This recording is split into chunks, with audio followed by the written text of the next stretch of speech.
What's up, everybody? Welcome to Voiceoftheera podcast. We're now tuned in live straight from the casa. You know the fucking vibes, man. Make sure y'all like, subscribe to the channel, and follow us on Rumble. Don't forget to also subscribe to our Spotify and Anchor.fm. We are on every freaking platform that you could think of. Now, let's introduce the guest. Good evening, niggas. My name is Ish, Almighty Ish, as I'm known on most platforms. This is pretty impromptu, so I'm just here to enjoy the vibes. I appreciate you for having me. Yes, sir. Yes, sir. Yo, it's good, man. It's Boo Wadi. Boo Wadi on the gram. Uja Boo Wadi on TikTok. But yeah, man, we here. Let's get to it. Yeah, so for today's case, situation that we really seen lately that's been going on for the past 2 years that we see is affecting a lot of people from watching it, and it's triggering certain people that actually experience certain things like that people don't really raise an awareness on. It's shunned upon. It's looked as if it didn't happen when it happens to a specific gender. This is the Travis Rudolph case that I'm pretty sure everybody been tuning into. I mean, shit been getting people a little bit hectic right now. Man, oh man. So in that situation, for me following on the whole case, so I give a little brief description of what happened, right? So, girl and a boyfriend gets into a fight. The girl gets angry because she went through his phone without his permission, and she seen text messages from a whole nother girl. What happens? She get angry. Feel me? Get crazy. Now, what happens is she calls people. They come. They get their ass whooped. Not only that. They beat the ass of the boyfriend's brother. Then from there, the fight went to the street. It got hectic. Shots were fired. The people who came to that crib, which is the girl's brothers, one of them got hit. He didn't make it. The rest of them did get hit, but they managed to get away. Now, Travis Rudolph was put on trial basically to fight for his life to see whether what he did was actually self-defense or if he actually went ahead and committed murder and just killed somebody because he continued to run and shoot at them until he felt like he was safe. So the trial just finished about yesterday or the day before yesterday. We just tuned into that. So we seen how that situation went.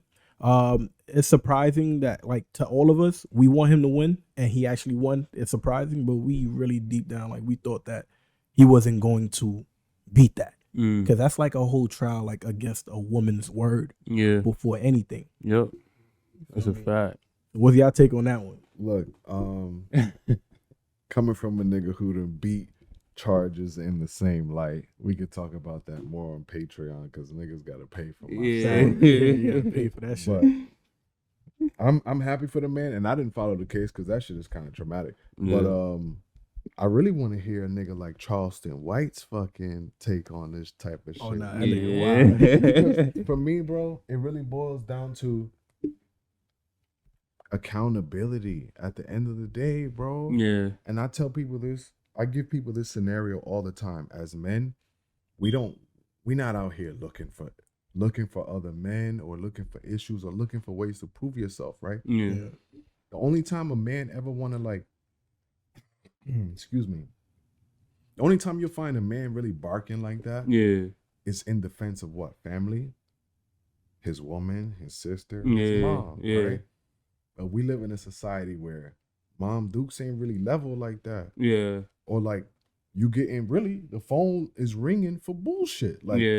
She know yo, my brothers will come do anything for me. Yeah. So now that phone is ringing over I seen a viral video of this lady saying yo, a nigga you have a disagreement with a nigga on the block and now you calling all your siblings. Yeah. And now the nigga dead. Yeah. In this case, it didn't happen like that. It happened the opposite way. And I'm glad that man kept that thing on him. Yeah. I advocate for every black man to keep a firearm on him. Yeah.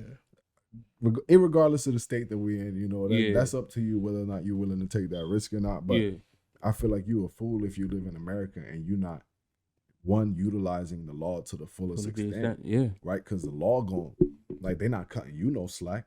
You get what I'm saying?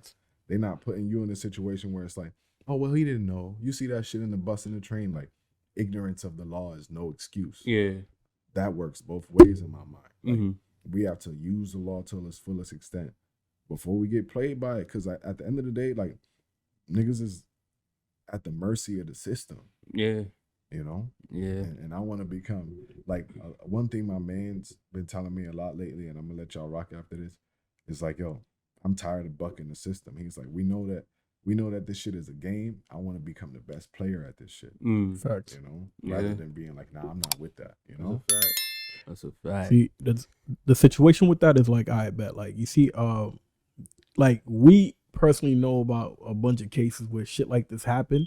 The only difference is somebody didn't get killed. But we hear about these false allegations that happen a lot of the times, yo. And we know it's capped, like with a lot of the situations that we hear about, but it's really never any proof.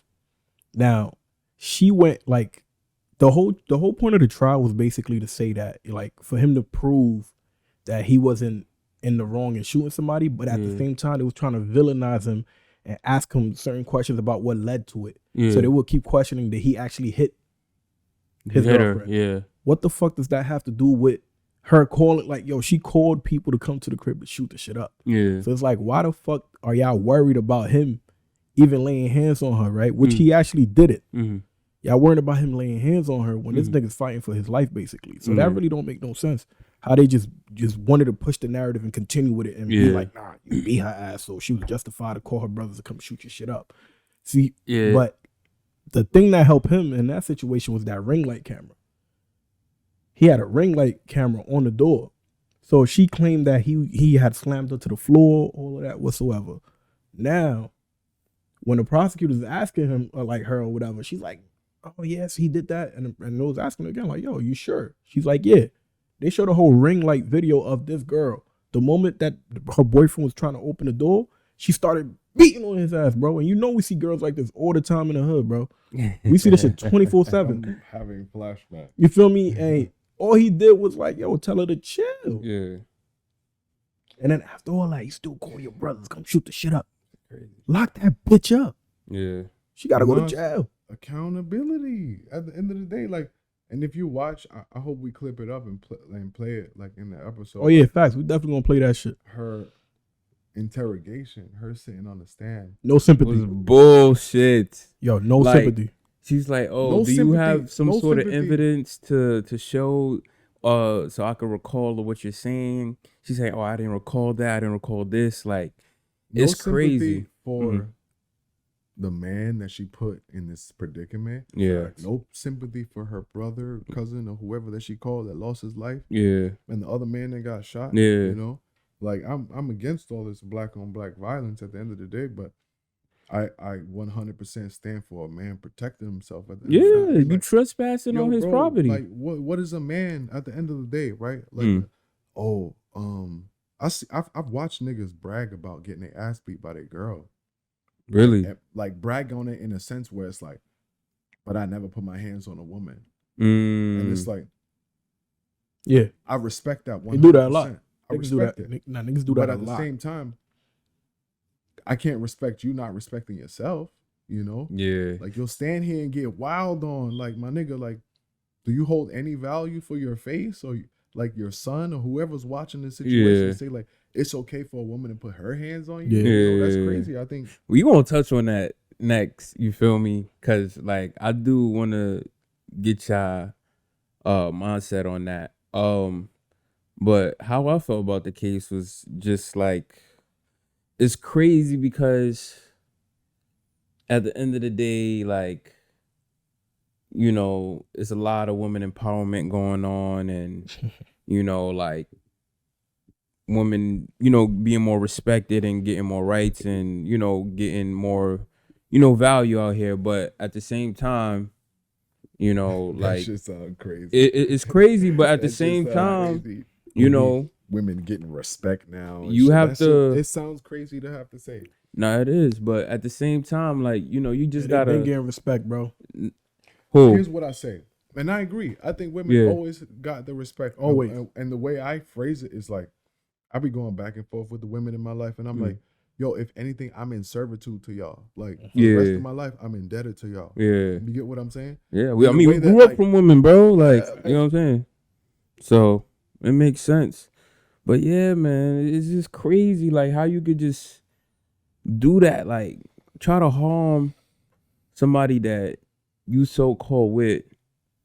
You understand? Just because you upset. To me, I think if anything, it shows how emotional as men we could get. Yeah. Right? Because if at the end of the day, you sitting there and in your mind you was like, yo, I was just laid up with Shorty, and she trying to get me lying. That's really more on you, killed, bro. It's more on how you basically like, damn, like you fell for the whatever the case may be, like you was in love, like, bro. Yeah. At the end of the day, it's a transaction. Yeah. You know, like she got what for she a lot of people, bro, it's a transaction out here, bro. But like you messing with somebody or like you talking to somebody, you think like they for you, but you know, like I said, like I was telling somebody this yesterday, right? I was telling the shorty this yesterday. I'm like, yo, life is a game, man. You got to know how to play this shit, bro.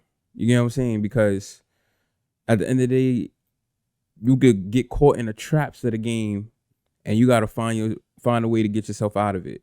You feel me? You got to be very strategic. Really, like, if I tell a nigga some shit like life is a game, I feel like that's all the shit we grew up on, right? Yeah. Niggas tell you shit like life is a game, you know, like don't go where the grass is green. All these like colloquial ass fucking sayings, which like you kind of get it, but you don't really know what the fuck it means. Yeah. And so like I really like, I'm trying to be better about like not telling my son these fucking like quotes of like mysticism and like a bunch of fallacies, bro. Bunch of bullshit. Yeah. What's the word? Bullshit. Metaphors. Metaphors. I feel like we grew up on fucking metaphors and like we need like tangible action items. Like, yo, I'm like, when it comes to me like writing books and doing podcasts and shit like that, I always say it's for my son to be able to watch this shit and get like tangible game. Because like if you have conversations with your pops growing up and a nigga tell you some shit like life is a game all the time, figure this shit out, you know, play your cards right, you know, when life is a gamble, get the fuck out of here. I need, come on, I don't know what to do with that. Yeah. You know? So yeah, that's a fact.